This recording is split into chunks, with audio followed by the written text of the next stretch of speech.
बिस्मिल्लाहिर्रहमानिर्रहीम। अस्सलाम वालेकुम। आज मैं एक अरेबिक डिश फलाफल बनाना सिखाऊंगी। यूं समझ लीजिए कि फलाफल एक पकोड़ों की ही किस्म है। तो फलाफल बनाने के लिए आप ले लीजिएगा चने 1 कप। इन्हें आप कम से कम 5 से 6 घंटे के लिए पानी में भिगो लीजिएगा। और यहाँ पर मैंने चनों को सारी रात भिगोने के बाद इनका पानी निकाल दिया था। और दलिया ले लीजिएगा 2 टेबल स्पून, जिसे आप आधे घंटे के लिए पानी में भिगो लीजिएगा और फिर इसका पानी निकाल दीजिएगा। और सफेद तिल चाहिए होंगे 1 टेबल स्पून, जीरा पाउडर 1 टीस्पून, नमक हस्बे जरूरत, कुटी काली मिर्चें 1 टीस्पून, कुटी लाल मिर्चें 1 टीस्पून और बेकिंग पाउडर जाएगा 1.5 टीस्पून। और बेसन ले लीजिएगा 2 टेबल स्पून। इससे क्या होगा कि फलाफल में एक अच्छी सी बाइंडिंग हो जाएगी।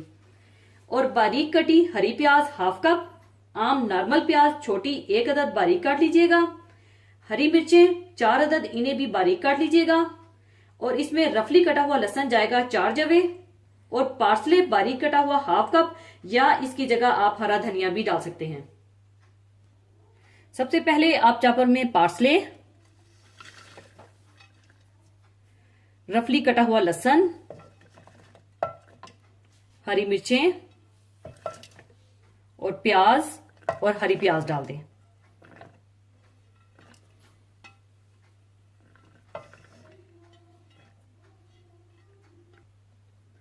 और इसमें आप डाल दें दलिया, जीरा पाउडर, नमक, कुटी काली मिर्चें, सफेद तिल, कुटी लाल मिर्चें और चने डालकर अच्छी तरह से पीस लें।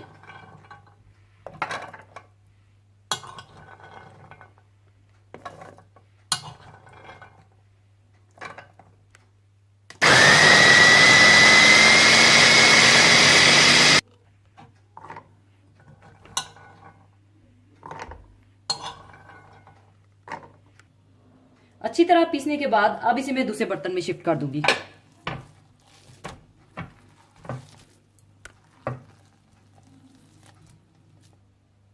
इसके बाद आप इसमें डाल दें बेकिंग पाउडर और बेसन और इसे अच्छी तरह से मिक्स कर लें।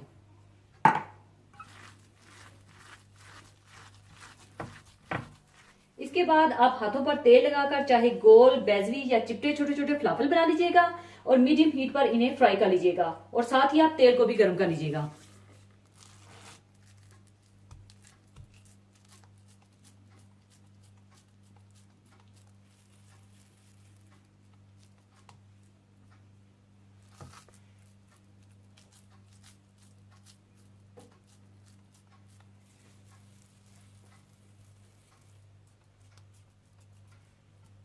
और इसी तरह से आप सारे फलाफल बना लें।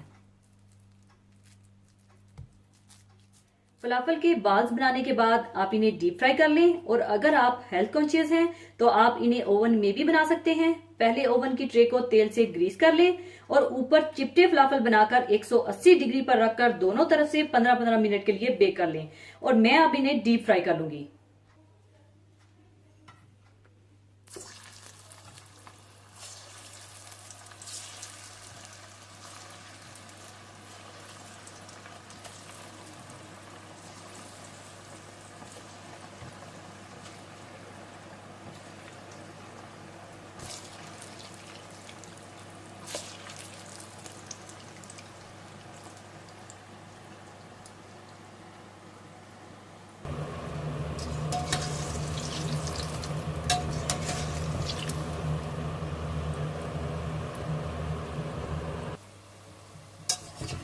इस तरह से फ्राई करने के बाद आप इन्हें निकाल लें।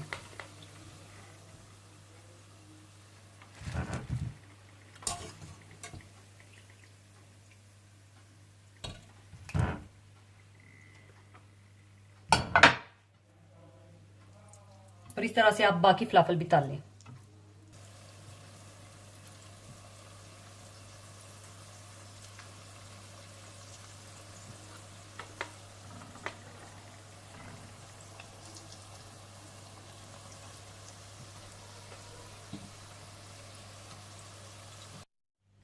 लीजिए, बहुत मजेदार फलाफल तैयार हैं। इसके आप बहुत अच्छे से सैंडविचेस भी बना सकते हैं, पीटा ब्रेड, सैलड और सब्जियों के साथ, और साथ ताहीनी सॉस सर्व कीजिएगा।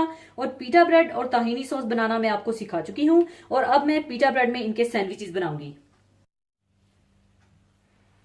और इस तरह से आप इन्हें दो दो हिस्सों में काट लें और सैंडविचेस में लगा लें।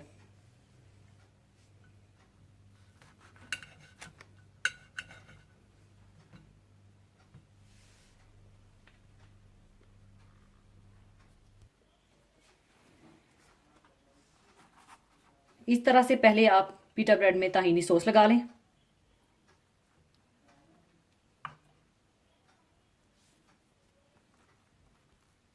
और आप चाहें तो साथ हरीसा सॉस भी लगा सकते हैं, जिसकी रेसिपी मैं आपको दे चुकी हूं। और साथ आप अपनी मर्जी का सैलेड डाल लें थोड़ा सा।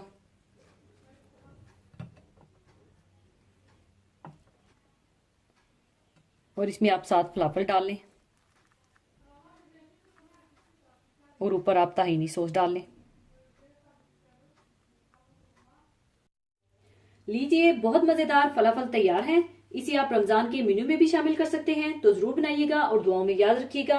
और जाने से पहले एक हदीस पाक शेयर करना चाहूंगी। हदीस पाक इस तरह से है। हजरत अब्दुल्ला बिन मसूद रजी अल्लाह ताला अन्हो से रवायत है कि रसूलुल्लाह सल्लल्लाहु अलैहि वसल्लम ने इरशाद फरमाया कि सूद अगरचे कितना ही ज्यादा हो जाए, लेकिन इसका आखिरी अंजाम किल्लत और कमी है।